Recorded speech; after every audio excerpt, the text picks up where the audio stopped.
सम्माननीय भक्त सज्जनों एवं भक्तिमती माता बहनों, जीवन के संबंध में कल चर्चा प्रारंभ किए थे हम लोग कि जीवन उद्देश्य पूर्वक जिए, निरुद्देश्य न जिए। जब आप कोई मकान बनाते हैं तो मकान बनाने के पहले कोई जमीन का टुकड़ा, जमीन का कोई हिस्सा आप निर्धारित करते हैं और उसके पश्चात आप एक नक्शा बनाते हैं। आप सोचिए, एक व्यवस्थित नक्शा बना करके मकान बनाना और एक बिना नक्शा बनाए किसी भी नौसिखवे नया नया जो कारीगर बना है उसको कह दो एक मकान बना दो, जो पैसा लगे दे देता हूँ, कौन वाला अच्छा लगेगा बताओ? समझ रहे हैं ना मैं क्या कहना चाहता हूँ? पहले मकान आपका कहाँ बनता है? देखो, जो निर्मित चीजें होती हैं ना, दो बार बनती हैं।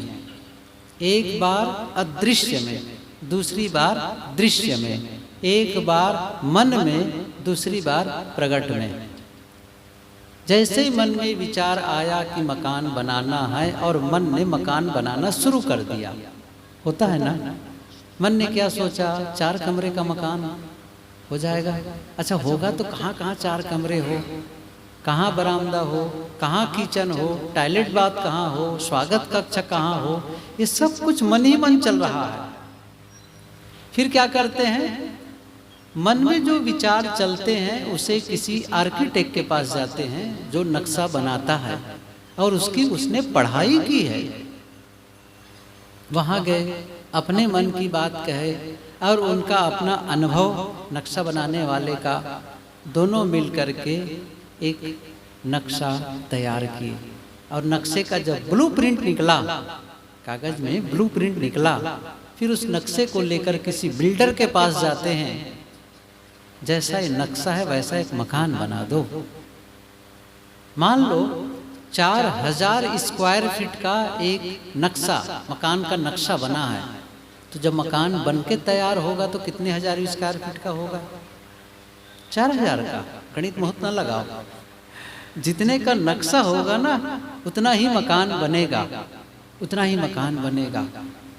उस मकान में जिसे आपने सपनों में देखा था, सही है ना? और वहां जब रहने लगेंगे तो कैसा लगेगा आपको? बहुत आनंद आएगा। क्यों? सपनों का घर है ना, जिस घर का आप सपना देख के वहां रहने में आनंद आएगा। और एक ऐसा मकान जिसे आप पसंद नहीं करते, मकान ले लिए औने पौने भाव दे करके, आपको लगेगा जब कमरे के अंदर जाते हैं तो सिर झुका के चलना पड़ता है। खिड़की भी ऐसी बनी है जिसमें न हवा है न प्रकाश है। बाथरूम में पानी निकलता ही नहीं है। किचन ऐसी दिशा में बना है जिसमें धुआं भर जाता है। आप क्या करेंगे? उसी मकान में रहने के लिए अभिशप्त हो जाएंगे जिसे आप पसंद नहीं करते हैं। अच्छा तरीका क्या है? पहले मकान का नक्शा बनाओ और मन पसंद का मकान बनाओ, घर बनाओ। बस यही बात जीवन के लिए है। हम में से कितने लोग हैं जो जीवन का नक्शा बनाए हैं? शायद नहीं। सही है ना? और आप समझ रहे हैं ना, बिना नक्शा का मकान और बिना नक्शा का जीवन। हमने निर्धारित ही नहीं किया कि हमें जीना कैसे है। हमें निर्धारित ही नहीं किया है, क्योंकि हम तो एक प्रकार से हर समय रिएक्टिव मोड पर रहते हैं। रिएक्शन रिएक्शन रिएक्शन, क्रिया की प्रतिक्रिया। रिस्पांस देते कहाँ हैं? सोच समझ के देखो, एक होता है रिएक्शन और दूसरा होता है रिस्पांस। एक होता है प्रतिक्रिया और दूसरा होता है सोच समझ करके उत्तर देना। दोनों का अंतर को समझ रहे हैं ना? कितना अंतर है इसमें। मतलब सामने वाला जैसा किया हम उसी के अकॉर्डिंग उत्तर दे दिए, उसी के अनुसार व्यवहार कर दिए। जैसे सामने वाले किसी ने आकर के सुबह सुबह नींद खुली और बस किसी ने फ़ोन किया और फ़ोन करते ही वो प्रशंसा के पुल बांधने लग गए। आप अच्छे हैं, ये हैं, वो हैं, क्या पूछना है, आपके समान तो आसपास है ही नहीं है, आप कितने सहयोगी हैं। और इस बातों को सुन करके मन गदगद हो गया, आनंद से भर गया, वाह मेरी प्रशंसा। अब अगले दिन वही आदमी फिर से फोन करता है, पता नहीं उसके दिमाग में क्या कचड़ा आ गया, इतना वो उल्टा पुल्टा बोलने लगा, तुम महामक्कार हो, धोखेबाज हो, तुम ये हो वो हो। अब हमारा मन क्या होगा, समझ रहे हैं ना क्या होगा? अरे कल ही तो यह आदमी प्रशंसा कर रहा था, आज मेरे लिए ऐसा कह रहा है, मैं गलत हूं, मैं वो हूं। अब महा दुखी। अब आप सोचो, मेरा रिमोट कंट्रोल किसके पास है? उसके पास ना। वो जब चाहे मुझे खुश कर दे और जब चाहे मुझे वो नाराज कर दे। हमारा अपना कुछ वजूद है? हमारा अपना कुछ जीवन है? नहीं है। मैं कह रहा था इसको बदलें, इसको हम बदल सकते हैं, यह संभव नहीं है। मनुष्य ही तो एक ऐसा प्राणी है जो इसमें बदलाव ला सकता है, इनर कन्वर्शन। मैं क्या कहना चाहता हूं, एक होता है बाहरी बदलाव, बाहर से बदले। कल चर्चा हुई थी कि साधु का बनना और साधु का होना।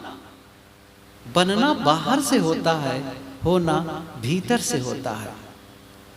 आप बाहर से बदलाव कर दिए, बाहर से घर द्वार छोड़ दिए, सफेद कपड़ा पहन लिए, बाल हटा दिए, चंदन लगा लिए, माला पहन लिए, ये क्या है? बाहर का है।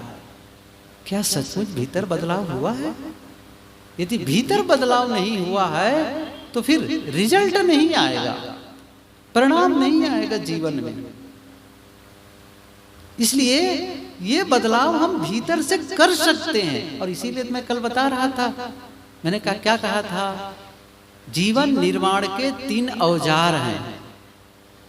जीवन निर्माण के 3 औजार हैं, 3 हथियार हैं, 3 टूल्स हैं, 3 प्रकार के। और उसी का सही उपयोग करना है, और उसका सही उपयोग करने लग जाओ, सुंदर निर्माण होता चला जाएगा। कोई भी घर बनाने के लिए आता है, कारीगर आता है, औजार लेके आता है ना।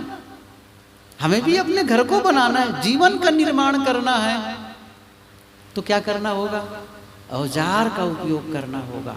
और मैंने क्या क्या बताया था? औजार जो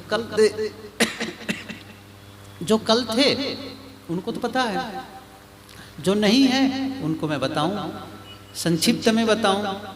मैंने क्या कहा था? वो औजार है आपका मन, वह औजार है आपकी वाणी और आपकी इंद्रियां, ये औजार है। और मैंने ये भी कहा था, केवल मन ही एक औजार है, सही कहो तो। और सदगुरु कबीर की साखी मैंने याद की थी, एक साधे सब साधिया, सब साधे एक जाए, जैसे सींचे मूल को फूले फले अघाए। एक मन को साध लो बस। आखिर में आप अपने जीवन को सुंदर बनाना चाहते हैं तो किसे सुंदर बनाएंगे जीवन सुंदर हो जाएगा? जरा सोचो तो सही इस बात को लेकर के। क्या आप अपना मकान को सुंदर बना लेंगे तो जीवन सुंदर हो जाएगा? देखिए, आप लोग जितने लोग बैठे ना, मेरे साथ चलें, मेरे विचारों के साथ चलें। कहीं इधर उधर बात करने लगेंगे कि इधर देखने लगेंगे तो आप पीछे रह जाएंगे, मैं आगे बढ़ जाऊंगा, पता ही नहीं चलेगा क्या कहा जा रहा है। तो मैं फिर से मैं भी क्या कह रहा हूँ, यदि आप अपने मकान को सुंदर बना लेंगे तो क्या जीवन सुंदर हो जाएगा? नहीं। अच्छा, आप सुंदर सुंदर गाड़ी ले आकर के घर में खड़ी कर लें तो क्या जीवन सुंदर हो जाएगा? नहीं। अच्छा, मान लो सुंदर और कीमती कपड़े पहन लें तो क्या जीवन सुंदर हो जाएगा? समझ में आ रहा है ना? बिल्कुल सरल भाषा में बोल रहा हूँ। इस जीवन निर्माण के बारे में इतनी सरल भाषा, आप इसे सीखने जाएंगे ना तो वर्कशॉप होता है, ट्रेनर होता है, आपको 1000 रुपया लगेंगे। मैं सच बता रहा हूँ, मैं तो खुद अटेंड किया हूँ ना उस जगह में जा करके। ऐसे स्पीकरों को जाके सुना हूँ जिसको पैसा देना पड़ता है, पैसा दे के गया हूँ, तब बता रहा हूँ आपको मैं। और वही चीज मैं आपको यूं ही बता रहा हूँ। मैं क्या कहना चाहता हूँ, आप मकान को सुंदर बना लेंगे, जीवन सुंदर नहीं बनेगा। बैठ जाओ माता जी, बैठ जाओ, पैसा को दान पेटी में डाल दो। मकान को सुंदर बना लोगे तो भी जीवन सुंदर नहीं बनेगा, सुंदर सी गाड़ी घर में आ जाएगी तो भी जीवन सुंदर नहीं बनेगा, सुंदर सुंदर कपड़े पहन लोगे तो भी जीवन सुंदर नहीं बनेगा। एक स्टेप और, यदि आप अपने चेहरे को सुंदर बना लेंगे तब। आजकल तो दुकान है ना बहुत सारी, यहाँ भी कई दुकानें होंगी, पार्लर, क्या कौन सी पार्लर पता है? Beauty parlour. मतलब वहां जाओ और सुंदर बन के आ जाओ। कितने घंटे के लिए सुंदर बनेंगे? और शादी वादी सीजन में तो उनका खूब चांदी होती, खूब चलता है, फुर्सत ही नहीं मिलती। ऐसे भगत लोग हैं जिनके यहाँ ब्यूटी पार्लर है, उनके घर की लड़कियां करती हैं, बहुएं करती हैं, कैसा भी इस समय मत आइएगा, अभी इस समय सीजन है। काहे की सीजन है? शादी का सीजन है, फुर्सत ही नहीं रहेगी बैठने की। समझ रहे हैं ना मैं क्या कहना चाहता हूँ? चेहरे को सुंदर बना लेने पर भी जीवन सुंदर होने वाला नहीं है। तो क्या है जिसे सुंदर बना लें और जीवन सुंदर हो जाए? वही है एक मन। जिसका मन सुंदर उसका जीवन सुंदर, और जिसका मन खराब उसका जीवन खराब। इसलिए यही हमें करना, और यही हम कर भी सकते हैं। यदि मकान को सुंदर बनाओ तो कोई फायदा भी नहीं होने वाला है। फायदा का मतलब आप निवास करेंगे, आपको अच्छा लगेगा, लेकिन उस बड़े भवन में भी रह करके आपका मन जल रहा हो, ईर्ष्या, द्वेष, राग आग में जल रहे हैं, मकान की दीवार क्या करेगी? आप एयर कंडीशन गाड़ी से यात्रा कर रहे हैं, लेकिन आप कहीं कार्यक्रम से लौटते हैं और वहां पर कार्यक्रम में गए हैं, उसने अपमान कर दिया, घोर अपमान कर दिया, हजारों के बीच में आपको बेइज्जती कर दी। आप कहेंगे मैं यहाँ 1 मिनट भी नहीं रुकूंगा। गाड़ी में लौट रहे हैं, गाड़ी में जो एयर कंडीशन चलाते हैं ना, उससे शरीर तो शीतल होगा लेकिन मन जलता रहेगा। वो गाड़ी सुख नहीं देगी उस समय, क्योंकि मन उद्वेगित है, मन अशांत है। उसी को ठीक करना है। और मैंने क्या कहा? वो हम कर सकते हैं, यही तो मैं कहना चाहता हूँ। वो हम कर सकते हैं, ये असंभव नहीं है, हमें ही करना है। आपके भीतर में क्या चलता है? विचार चलते हैं। चलते नहीं चलते हैं बताओ? शब्द देखो, हमारे मन की खुराक है ये। विचार क्या है? मन की खुराक है। और शब्द कैसे चलते हैं? ध्यान दीजिए इस चीज को। थोड़ा सा मैं मन पर बोलूंगा, ज्यादा तो नहीं बोलूंगा, क्योंकि फिर आप उठ के भाग जाएंगे, ये क्या बोल रहे हैं, कुछ समझ भी नहीं आता है। लेकिन कुछ तो अच्छी बात आपके भीतर जाए जो आपके जीवन को बदले। मैं फिर से कह रहा हूं, केवल सत्संग सुनने से जीवन नहीं बदलेगा, और केवल प्रवचन करने से भी जीवन नहीं बदलेगा। आपको लगता होगा महात्मा लोग बढ़िया बढ़िया प्रवचन कर रहे हैं, उनका जीवन तो बदल जाएगा। जीवन बदलेगा, लेकिन प्रवचन से नहीं बदलेगा, साधना से बदलेगा। मैं जो बढ़िया बात बोल रहा हूं ना, इस बोलने से मेरा जीवन नहीं बदलेगा। बदलेगा कब? जब मैं अकेले में बैठूं और अंदर में थोड़ा चीनी हथौड़ी लेकर के तराशू ना भीतर वाले को। समझ रहे हैं ना मैं क्या कहना चाहता हूं?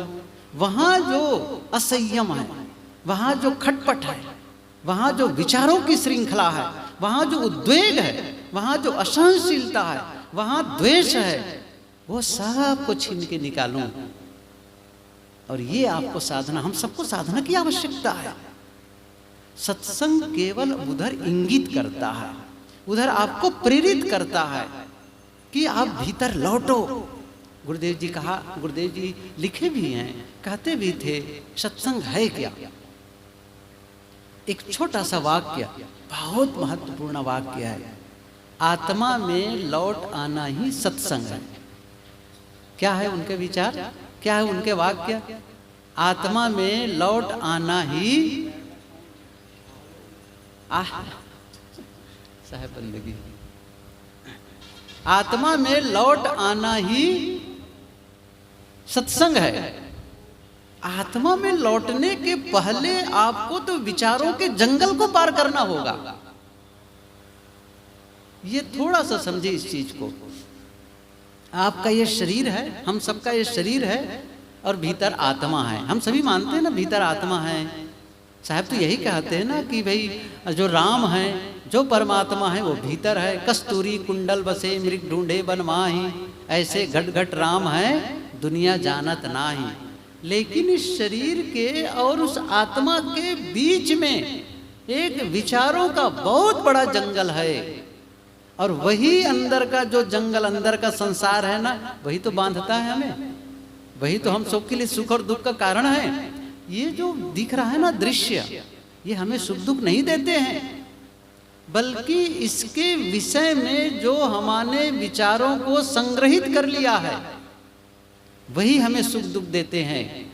इसलिए उस जंगल से पार जाना है, उस विचारों से पार जाना है, और तब क्या करेंगे? वही तो आपको लौटना पड़ेगा ना।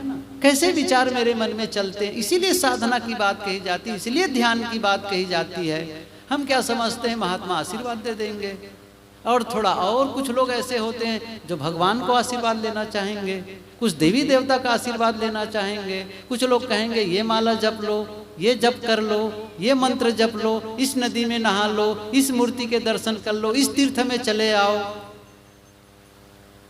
तीर्थों में जाने से जीवन बदलता है, माला जपने से जीवन बदलता है। कुछ सोचते हैं कि ऐसी जी रहे हैं, पूजा पाठ से जीवन बदलता है। जीवन तीर्थों में घूमने से नहीं बदलता है, केवल मंत्रोच्चार से नहीं बदलता है जीवन। जीवन तब बदलता है जब आप बदलते हैं, जीवन तब बदलता है जब आप बदलते हैं। और आपका बदलने का मतलब आपके कपड़े का बदलना नहीं, आपके घर का बदलना नहीं, आपका बदलने का मतलब भीतर बदल जाना। और मैंने वही कहा ना, विचार बदल जाना। कल मैंने एक सूत्र कहा था, change your thinking change your life. आप अपनी सोच को बदलकर अपनी जिंदगी बदल सकते हैं। कितना सही कहूँ ना, ये इतना सरल है, लेकिन हमारे लिए इतना कठिन हो गया है कि यही भर नहीं हो रहा है, संसार का कठिन से कठिन काम हो रहा है। कई बार आप देखे होंगे, कोई ऐसी जगह, चाहे वो तीर्थ हो, चाहे कोई तपस्वी पुरुष हो, उनके दर्शन के लिए जाते हैं ना, तो कई बार देखेंगे पैदल ही चले जाते हैं, नंगे पैर। इधर भी होता है ना, वो कहते हैं बोल बम, उधर भी होता है साहब, यही मैं तो देखा छत्तीसगढ़ में भी है, पैदल ही जा रहे हैं नंगे पैर। कितना कठिन काम। और आप लोग तो अच्छी तरह जानते हैं, हमसे ज्यादा यही संत लोग बताया करते हैं, डाक बम दौड़ते जाते हैं, कितना कठिन काम है। और कुछ लोग कई कई ऐसी जगह होती है जहां पर जाते तो लेटते हुए जाते हैं, कितना कठिन है, कितना कठिन काम में लग जाते हैं। परिणाम क्या आया? कुछ नहीं, गए फिर वैसी वैसी लौट आए। परिणाम तो भीतर से आना है ना, बाहर से तो आना नहीं है।